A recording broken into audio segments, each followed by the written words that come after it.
Inventory NBA TV studios. This is the Auto Trader pregame show. I'm Kristen Ledlow alongside our Hall of Famers, Grant Hill, Isaiah Thomas. It is a 4-game Tuesday night in the NBA. And guys, the Lakers are wrapping up now a 4-game road trip that started with a loss in Houston, then followed by a win in Charlotte, another loss in D.C., and one more in Brooklyn. Not exactly the expectation that we've at least gathered through the first 30 games for the Lakers this season. Not at all. I mean, obviously, that Washington game was a tough game for them. Washington played probably their best game of the season against the Lakers and LeBron James. But, you know, I mean, they've played well in the last 10 games. But they want to try to win tonight, obviously, to have a decent trip. But it could have been a great trip if they took care of business against Washington. But they are playing better basketball as of late, and that is encouraging for the Lakers. Yeah, and they got a chance to go 500 on the road. You know, if they go 2-2 on this road trip, you know, it's a good road trip. However, 1-3, it's a bad road trip. Mm-hmm. So this is a very pivotal game just psychologically for them out on the road. And you know, Grant, when you go out on the road, that's one of the goals. You know, win a lot of games at home and try to be 500 on the road. So LeBron James addressed the media earlier today and talked about the specific offensive challenges that the Nets could present. Check it out. We got to get some rest, and we have 2 days, so there's no excuses, obviously, you know, with the game being on Tuesday, but seeing them today, I watched the game before we played, they put up 140-some points. So we got to be ready to defend for 48 minutes. Okay, so that obviously was not earlier today, but it was earlier this week. The Lakers are 18-12 through these first 30 games of the season. So let's grade the team. We're right across the street from Georgia Tech. There are students taking no, this isn't even midterm exams. Oh, they're out. End of semester. Oh, well, then yeah, it's been a while since I've been in school. I did go to school. I graduated on time and everything. But let's give the Lakers a grade. If you were to grade them through these first 30 games of the season, where do you have them? I would have to give them a B+, and the reason why is because I never thought at this point in the season that they would have this type of success. I thought they would be struggling around the 7th or the 8th spot. I didn't think that they could, you know, reach as far as 3 or 4 in the West.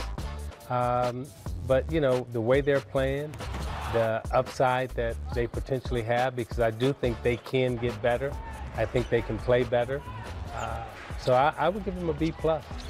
Based on the expectations you had for them coming into the season, because you've admitted that they've done better than you expected. Yeah, my expectations were low for them. I didn't have high expectations for LeBron and this group. I didn't think they could compete the way they are competing in the West, because I thought the West was way more tougher than the East was. And I thought LeBron going out there with a Laker team that had won, you know, 20-plus games last year, and he taking that group and trying to get them to where they are now, I just didn't think they would be this far. Do you think then it's sustainable for the entirety of a season? I think it really is. Like I say, I think they will get better. I think defensively they will get better. I think their shot making will become better. And we know LeBron gets better. And then they got a guy that's sitting out called Rajon Rondo. And when he gets back and you add him to the mix, what he'll be able to do is get people easier shots, easier looks. He's not, while he may be ball dominant, he's a guy that can come in and facilitate and help everybody get, you know, some free chili every now and then. So, Isaiah Thomas has the Lakers at a B+ through these first 30 games. Grant Hill, what are you giving him? Well, you know, Professor Hill might be a little bit more generous. Oh, I like that. That's what than Professor That's Thomas. But we're splitting hairs. B+, A-. It's the same. I'm giving him an A-. All right. For a lot of the same reasons that Professor Thomas mentioned, in that, first of all, zero expectations for this group. You know, I felt, unlike other teams that LeBron James went to, this was a young group, a group that wasn't accustomed to winning. Really, the culture had not been great in LA for quite some time. And so, you know, historically, it had taken LeBron time to adjust in his new environments. We saw that in Cleveland 4 years ago. We saw it 8 years ago in Miami.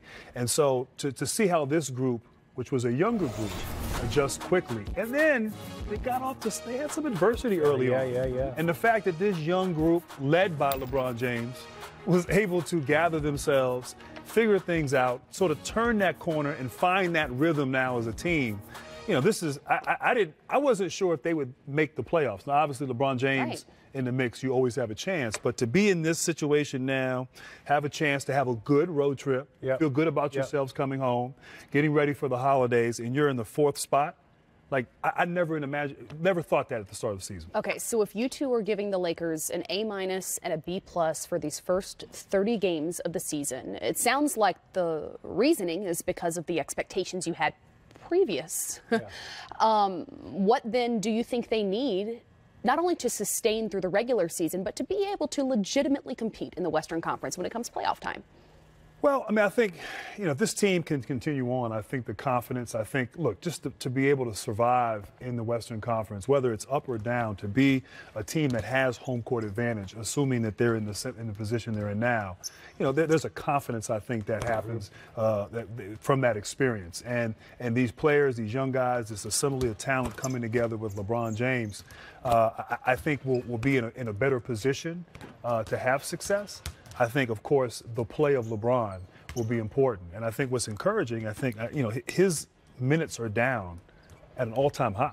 Yeah. And, you know, he has been asked to do so much, particularly the last 8 years, the 4 in Miami and 4 in Cleveland, and still be able to go and take it to another level in the postseason with all that responsibility. And so now, you know, he has fewer minutes, he's delegating more, he's empowering his teammates, they're gaining confidence. You see Lonzo Ball starting to play better. I think having LeBron healthy and fresh as he's been in the postseason. So that's all they need. There you go. Yeah. A healthy and confident LeBron.